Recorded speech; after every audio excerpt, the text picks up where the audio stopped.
Yang Dongso yang bertato ini adalah orang terkejam di Korea. Karena tidak cocok langsung mencabut gigi seorang anak buah. Membuat bos anak buah itu takut. Langsung meminum birnya sampai habis. Sebagai bos gangster terbesar di Korea, Yang Dongso memiliki ratusan ruang permainan dewasa, memonopoli seluruh negara. Siapapun yang menyinggungnya akan menjadi karung tinju di bawah kepalan tangannya. Baru-baru ini lawannya Heo Sang-do juga ingin berbagi dengannya. Akhirnya dia dipermalukan. Setelah itu, Yang Dongsu mengendarai mobil untuk pulang ke rumah. Di tengah jalan, diikuti oleh mobil putih. Bisnis Yang Dongso banyak, sama sekali tidak peduli, menyuruh pemuda itu pergi. Tiba-tiba pemuda itu diam-diam. Ketika melihat Yang Dongso membalik, menusuknya dengan pisau. Dia itu bos gangster. Meskipun terluka parah, tetapi juga tidak membiarkannya. Tidak lama kemudian, Yang Dongso mengambil pisau lawan, menusuk bahunya dengan kuat. Pemuda itu bukan lawannya Yang Dongsu. Berencana melarikan diri dengan mobilnya. Dengan cepat sampai menabrak Yang Dongso. Pejalan kaki yang lewat menemukan Yang Dongso yang siuman, mengirimnya ke rumah sakit untuk diselamatkan. Kwon Oh Seong bawahannya melihat bos begini, mengira Heo Sang-do yang melakukannya. Jadi membawa ratusan bawahan, mengacaukan beberapa tempat Heo Sang-do.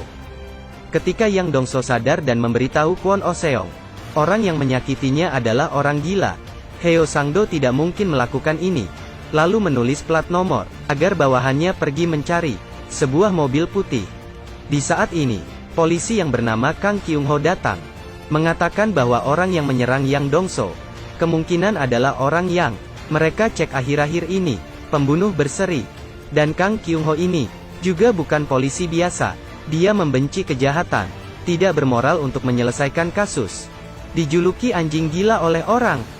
Tapi ketuanya tidak bertindak, sengaja menyembunyikan kejahatan orang, malah mentransfer Kang Kyung-ho menangani kasus biasa. Kang Kyung-ho hanya bisa menyelidiki secara diam-diam. Ketika mengetahui Yang Dongsu diserang, datang untuk meminta petunjuk. Tetapi bagi seorang bos gangster, tidak mungkin mempermalukan diri sendiri. Sehingga mengatakan dia terpeleset sendiri, agar Kang Kyung-ho pergi. Kemudian lawannya Heo Sang-do juga ke rumah sakit, mengatakan bahwa bukan dia yang melakukan ini, tetapi bawahan Yang Dongso, malah membunuh banyak bawahannya. Kemudian meminta tunjangan penyelesaian, dan 10 ruang permainan sebagai kompensasi. Yang Dongso tahu ini kesalahannya, setuju untuk membayar tunjangan penyelesaian. Tetapi tanpa ruang permainannya, Heo Sang-do juga tahu diri. Tunjangan penyelesaian saja tidak apa-apa. Tetapi saat ingin pulang, malah mempermalukan Yang Dongso, mengatakan bahwa seorang bos gangster malah disakiti oleh pemuda kecil. Sangat memalukan. Kata-kata inilah yang membuat Yang Dongso dipermalukan. Seketika sadar, dan berencana, dan bersumpah akan balas dendam. Kemudian mencari tukang gambar. Dari ingatannya, menggambar orang yang menyakitinya itu. Di saat yang bersamaan, pembunuh itu juga tidak duduk diam. Di stasiun tol, dia bertujuan untuk membunuh sopir yang mengeluh bahwa membesarkan anak terlalu melelahkan. Membuat pembunuh mengingat kejadian tragedis dia waktu kecil. Kemudian mengambil pisau, menusuk belasan tusuk ke sopir itu. Di saat ini kita sudah melihat muka si pembunuh. Kemudian pembunuh membawa mobil orang itu pergi. Tidak terpikirkan di dalam mobil masih berbaring seorang sopir yang beristirahat. Siapa kamu? Karena begitu, orang tak bersalah lainnya ikut terbunuh. Tetapi saat berkelahi, pisau yang sering digunakannya terlempar keluar, terjatuh di jalan. Yang Dongso, walaupun banyak bawahan, tetapi mau mencari satu orang di kota besar sangatlah sulit. Akhirnya Yang Dongso bekerja sama dengan Kang Kyung-ho. Dia mengeluarkan uang dan tenaga. Kang Kyung-ho menggunakan sumber daya polisi. Siapa yang menemukan pembunuh itu, itulah yang berhak menangani. Dan Jongso langsung menyuruh Kwon Oh Seong mengambil pisau itu, dan membunuh Heo Sang-do. Membunuh lawannya itu tidak perlu membayar tunjangan penyelesaian, juga bisa menyalahkan ke pembunuh. Hal ini pun juga berhasil untuk kemajuan kasus. Di pisau ini terdeteksi semua DNA yang terbunuh. Akhirnya bagian kepolisian berubah. Atasan melihat bahwa kepala polisi tidak kompeten, segera menyuruh pasukan dari Seoul untuk menyelidiki kasus ini. Dan Yang Dongso pergi mengikuti upacara pemakaman Heo Sang-do. Tetapi dia tidak tahu bahwa pembunuh juga di sana. Saat tidak ada yang melihat, pembunuh mencari bawahan Heo Sang-do, melihat ke arah Yang Dongso, kemudian mengeluarkan sebuah kertas yang tertulis, "Ada yang memakai pisauku membunuh Heo Sang-do." Bawahannya langsung tahu, Yang Dongso yang membunuh bosnya. Ketika Yang Dongso dan Kang Kyung-ho menyelidiki di mobil, bawahan Heo Sang-do membawa kawanannya, ingin membunuh Yang Dongso.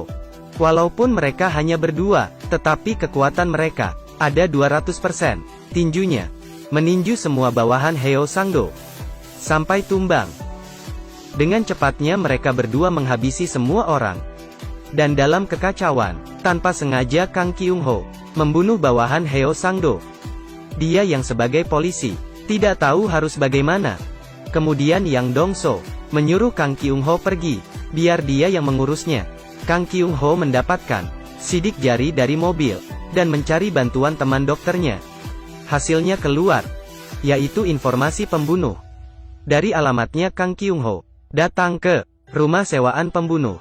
Dia menemukan selembar foto, membandingkan dengan gambar yang diberikan oleh Yang Dongso. Orang yang sama persis. Dia langsung memberitahu Yang Dongso. Sekarang identitas si pembunuh akhirnya terkonfirmasi. Dari penyelidikan tahu bahwa pembunuh ini dilecehkan oleh ayah sejak kecil. Mungkin karena gangguan psikologisnya, membunuh tanpa alasan. Dengan melacak tempat pembunuh, yang bertelepon dengan ibunya, memastikan tempat yang sering dia kunjungi. Sehingga bos gangster dan polisi, karena satu tujuan yang sama, bekerja sama. Kondisi seperti ini sangat luar biasa. Yang baik dan yang jahat semuanya bergerak. Mulai pencarian yang sejelas mungkin. Yang Dongso bertemu dengan siswi yang tidak membawa payung. Dia memberikan payungnya. Siswi ini sangat berterima kasih. Kemudian naik bus dan pergi. Tetapi ini semua dilihat oleh pembunuh yang sedang berada di dalam mobil. Malam hari, Yang Dongso dan bawahannya sedang makan. Mereka melihat kasus pembunuhan di televisi. Korbannya adalah siswi yang tadi. Di sampingnya terlihat payung yang Yang Dongso berikan. Yang Dongso benar-benar marah. Dia bersumpah bagaimanapun akan menemukan dia. Bawahannya tidak lanjut makan dan langsung berdiri. Semuanya bergerak mencari mengikuti jalur bus. Beberapa jam kemudian, mereka menemukan lokasi pembunuh, dan berhenti di sekitarnya, menunggu pembunuh masuk ke jebakan. Tidak lama kemudian, sebuah mobil putih perlahan mendekat. Semuanya menahan napas dan menunggu. Tidak terpikir pembunuh yang licik ini sepertinya menyadari sesuatu, menginjak gas penuh dan menabrak mobil Yang Dongso. Mereka mulai mengejar. Akhirnya, mobil terpaksa henti di persimpangan jalan. Tetapi pembunuh sudah tidak berada di mobil. Kwon Oh Seong melihat pembunuh sedang berlari, langsung mengejarnya, tetapi sayangnya diserang oleh pembunuh. Saat Yang Dongso tiba, bawahannya menggunakan napas terakhir dan menunjuk arah pembunuh lari. Melihat saudara yang sudah mengikuti dia bertahun-tahun terbunuh, Yang Dongso benar-benar marah. Dia mengikuti jejak darah dan sampai di KTV. Saat ini pembunuh sedang mengancam seorang siswi dan sembunyi di kamar mandi. Yang Dongso seperti kerbau yang marah, langsung mendorong jatuh pintu kamar mandi. Tinjunya yang sebesar karung itu tidak bisa dihentikan, memukulinya hingga pembunuh jatuh pingsan.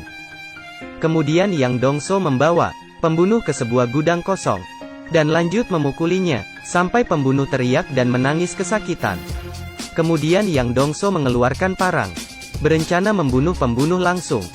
Tetapi di saat itu, Kang Kyung-ho membawa mobil masuk, dan menabrak Yang Dongso, kemudian membawa pembunuh untuk terima sanksi hukum.